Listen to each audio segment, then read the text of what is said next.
in campaigning for William Ruto to be president of Kenya, because he persuaded me and persuaded the rest of Kenyans that under his leadership, the criminal justice system will never be used to manage politics, and it will never be weaponized against opponents. Again, this is one of the greatest deceptions that ever took place in Kenya since independence. William Ruto deceived all of us, and we believed him, that he will never use the criminal justice system to deal with those opposed to him. That is exactly what is happening today. The Kenya Revenue Authority has been weaponized. All those who disagree with William Ruto are being harassed by the Kenya Revenue Authority.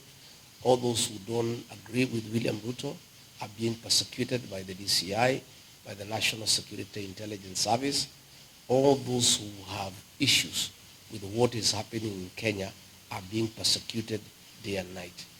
This is very sad because I, like other Kenyans, were deceived by William Ruto that he will never use the criminal justice system to persecute people. But he is doing it with abundance, with brutal efficiency, and it is very sad. I want to say that this government cannot be redeemed. Where we have reached, there is nothing that can be done. William Ruto was a great mistake for the people of Kenya. It's a mistake all of us have to live with. But as they say, making a mistake is not very bad. What is bad is to repeat that same mistake. The people of Kenya have to deal with this matter. And that is why one term has become a national movement. It is a clarion call in every public sitting, anywhere 2-3 people are meeting, even young children. Everybody is just saying one term because this government cannot be redeemed. And I'm very excited that yesterday in the Senate, the chairman of the Foreign Relations Committee tabled a motion for the American legislative arm to review the status of Kenya as a non-NATO ally because of violation of human rights, because of abductions, extrajudicial killings, using police against civilians, and again working with terrorist organizations in Sudan, in Somalia. And I want to appeal to the people of Kenya living here and working here in the United States to take time to lobby their senators and their congressmen so that they can know exactly what is happening in Kenya, so that when this particular motion comes up for discussion, there is support from the senators here in the United States, because Kenyans here are quite informed as to what is going on back home, and they can get evidence from home on the issues of extrajudicial killings. In fact, it is very sad that President William Ruto had the audacity to publicly issue orders for people to be shot. His Minister for Interior gave a shoot to kill order, which is happening every day. These are some of the things that must find their way on the floor of the Senate here in the United States, so that the American government can be well apprised of what is going on back at home.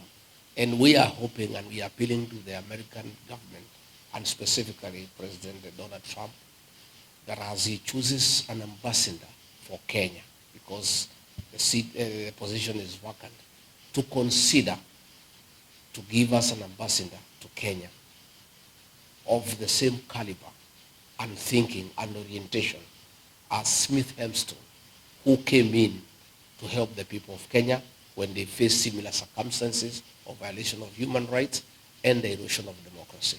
We'll be very happy if we could get an ambassador, the caliber of Smith Hempston, to come to Kenya and help us to restore our democracy and to restore the respect of human rights in our country.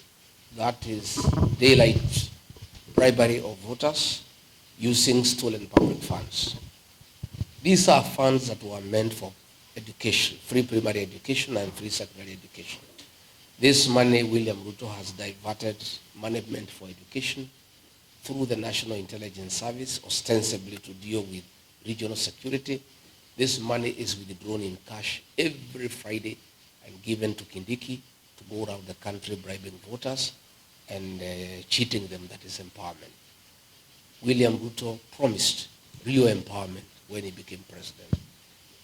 If he wants to do real empowerment, he needs to bring a bill in parliament where these programs are well explained and included in the budget so that there is an organized way of doing empowerment. Today, how do you explain where is the deputy president getting this money from? His salary is known. He has been in office for 10 months. He has not earned more than 10 million shillings. In the last several months, he has spent over 300 million shillings. This money is not in the budget. Where is this money coming from? These are proceeds of corruption.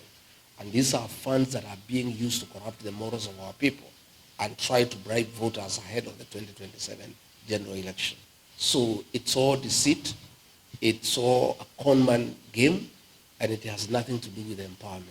It is simply bribery and a scheme to deceive the Kenyan voter, to try to persuade them to have William Ruto elected as president. In fact, the decision by William Ruto to kill our children and try to justify it is what caused a very big disagreement between me and him. If I was president, I would have done things differently. I would have listened to these children and the issues they were raising because they are our children.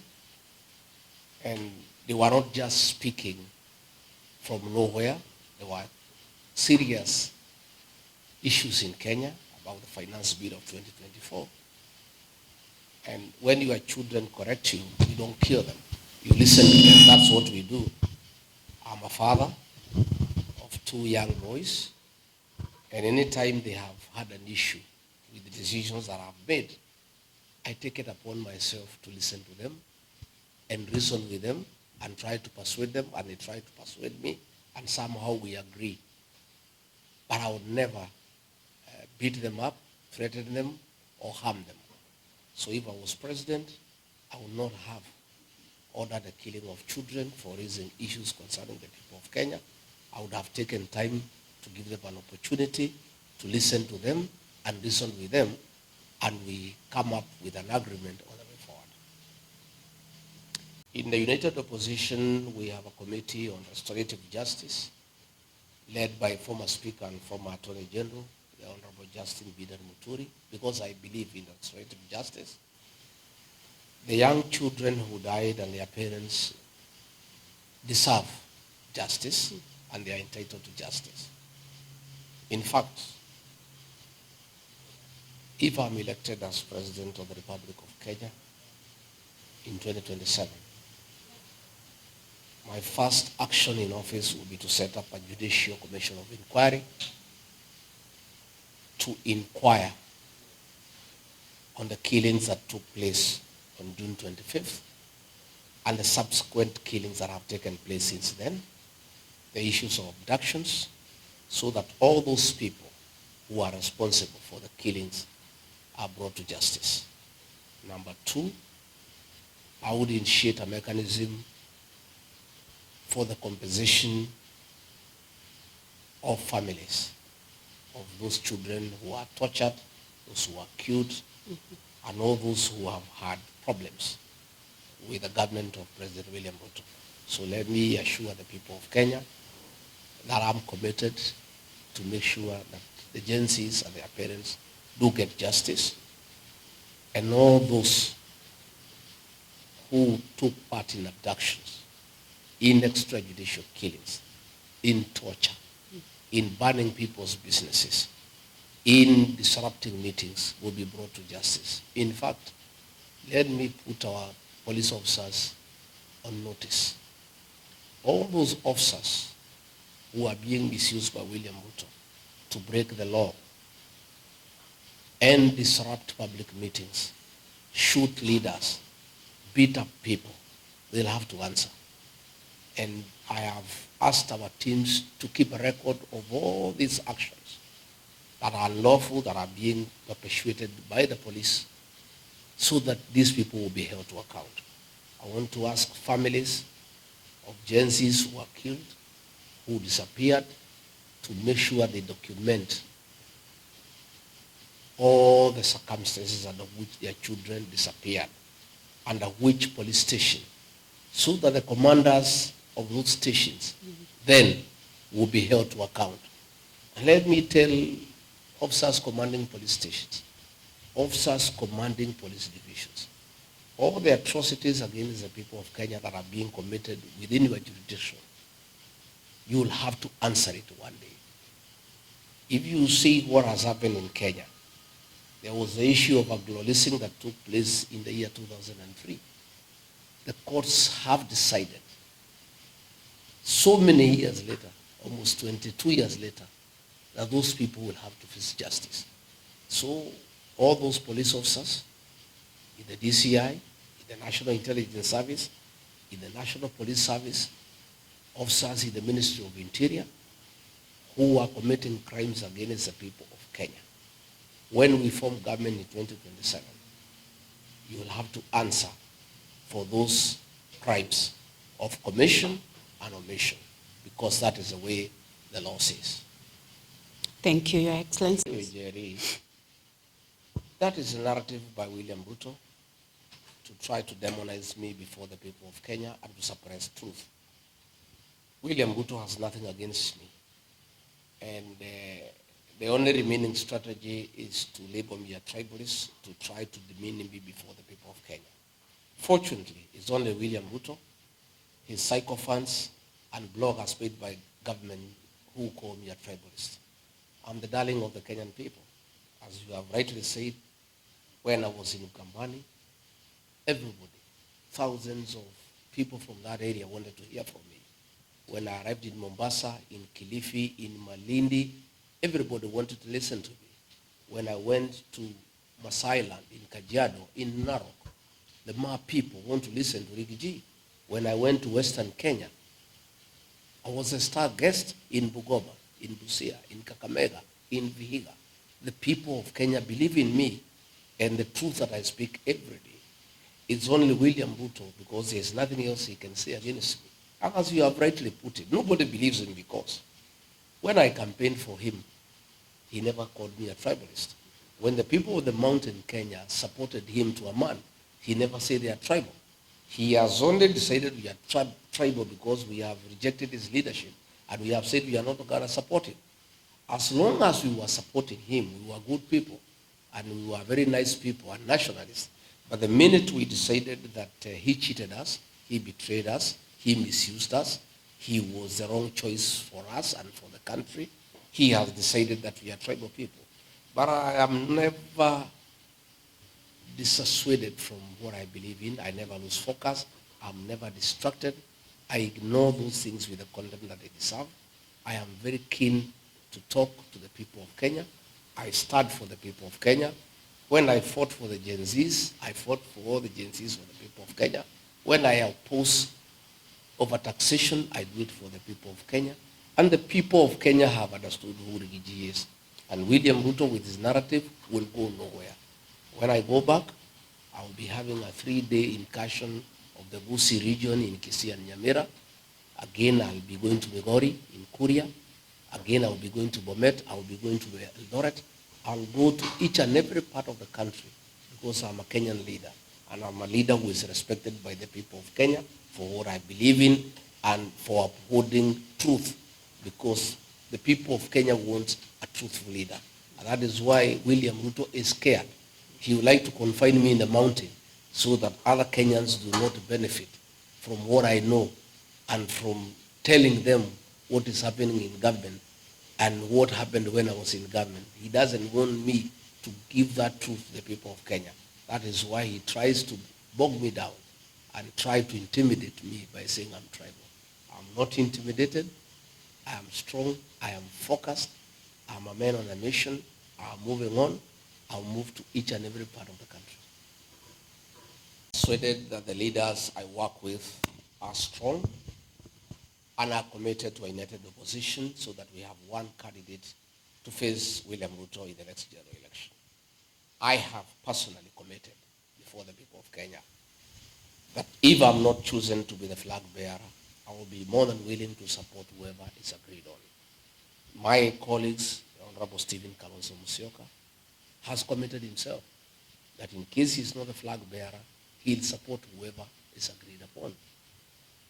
Dr. Fred Matiang'i has committed that if he's not the flag bearer, he'll support whoever has been agreed on.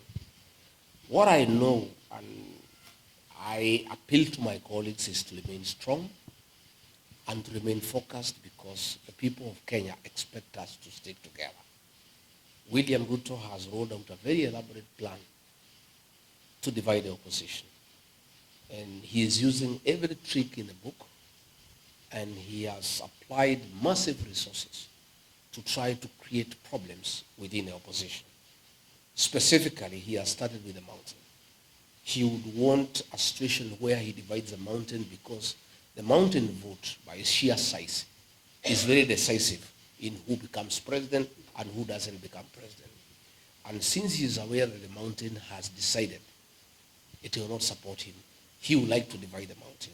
We are aware of schemes to form political parties within the mountain to come and rival the DCP, which is the party of choice in the area.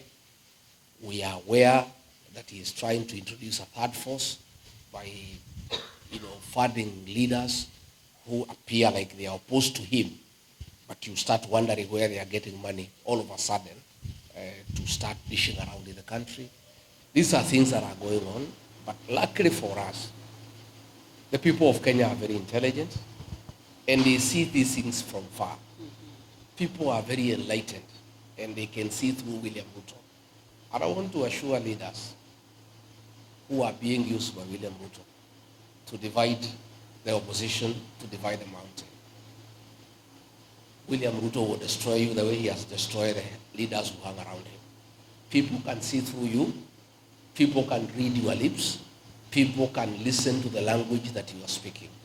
If, for example, you hear a leader from the mountain saying that Rigiji is tribal, they don't like tribalism, that is the language of William Ruto.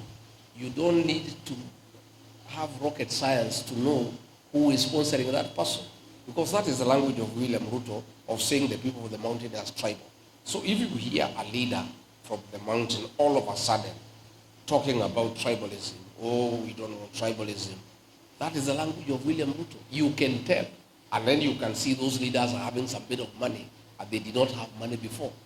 That tells you clearly what is happening. So I want to tell those leaders, the people are very intelligent. And I want to remind our leaders of the situation in the year 2002. The people of Kenya had decided that they did not want anything to do with Daniel Arap Moi and his project. And people had made that decision as a people, and the leaders were following them. The Honorable Musalia Mudavadi was in the group that had rejected the project of President Daniel Arap Moi. Somewhere along the way, Moi convinced him to abandon the people and join him. He dismissed Professor George Saitoti as vice president and appointed Musalia as vice president. And Musalia was earmarked to be the vice president for Uhuru Kenyatta. The people of Sabatia, the people of Vihiga, the people of Western Kenya refused to follow Musalia Mudavadi. He went alone. He lost his seat as a member of parliament for Sabatia. Let me caution my colleagues and all those of us who want William Ruto to be one term. The mood in the country today as we speak, any of my colleagues will abandon the one-term movement at the behest of President William Ruto for the purposes of financial gain or promises or positions, that he'll go alone and he'll not go with the people. And he or she will be isolated. That is what I know. But I'm happy talking to my colleagues this morning, because all of us are concerned about the machinations of William Ruto. All of them are steadfast, and they have committed, they will stick to the course, and they will not let the people of Kenya down. Because nothing can work in Kenya when William Ruto is in office.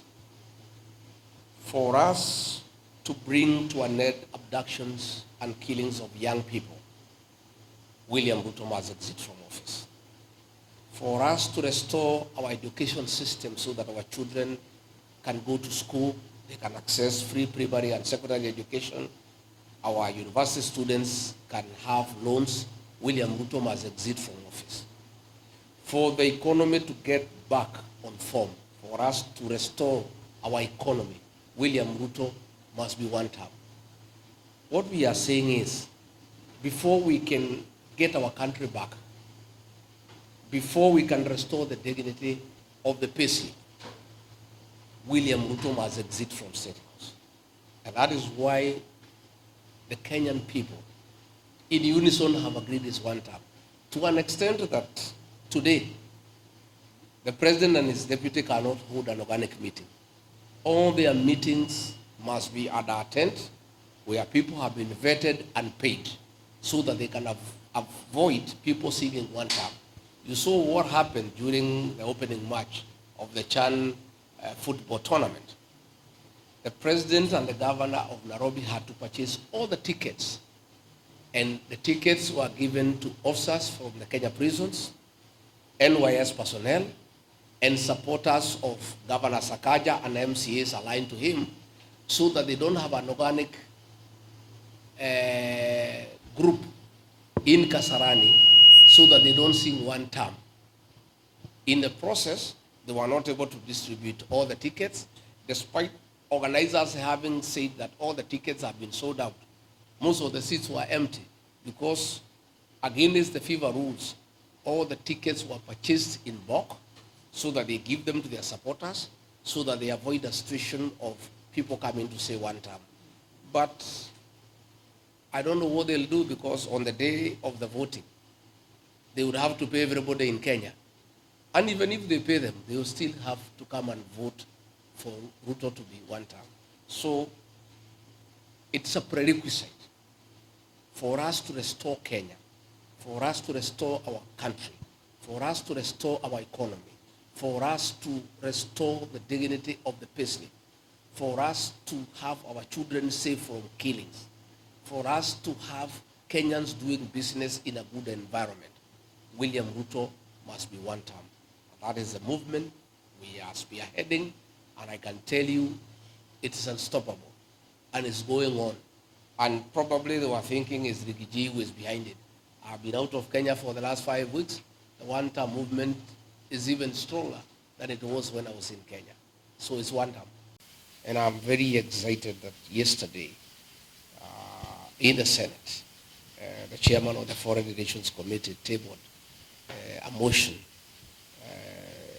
for the American legislative arm to review the status of Kenya as a non-NATO ally because of violation of human rights, because of abductions, extrajudicial killings, using police against civilians, and again working with terrorist organizations in Sudan, in Somalia. And I want to appeal to the people of Kenya living here and working here in the United States to take time to lobby their senators and their congressmen so that they can know exactly what is happening in Kenya, so that when this particular motion comes up for discussion, there is support from the senators here in the United States, because Kenyans here are quite informed as to what is going on back home, and they can get evidence from home on the issues of extrajudicial killings. In fact, it is very sad that President William Ruto had the audacity to publicly issue orders for people to be shot. His Minister for Interior gave a shoot to kill order, which is happening every day. These are some of the things that must find their way on the floor of the Senate here in the United States, so that the American government can be well appraised of what is going on back at home. And we are hoping and we are appealing to the American government, and specifically President Donald Trump, that as he chooses an ambassador for Kenya, because the position is vacant, to consider to give us an ambassador to Kenya of the same caliber and thinking and orientation as Smith Hempstone, who came in to help the people of Kenya when they faced similar circumstances of violation of human rights and the erosion of democracy. we'll be very happy if we could get an ambassador, the caliber of Civil Hemstone, to come to Kenya and help us to restore our democracy and to restore the respect of human rights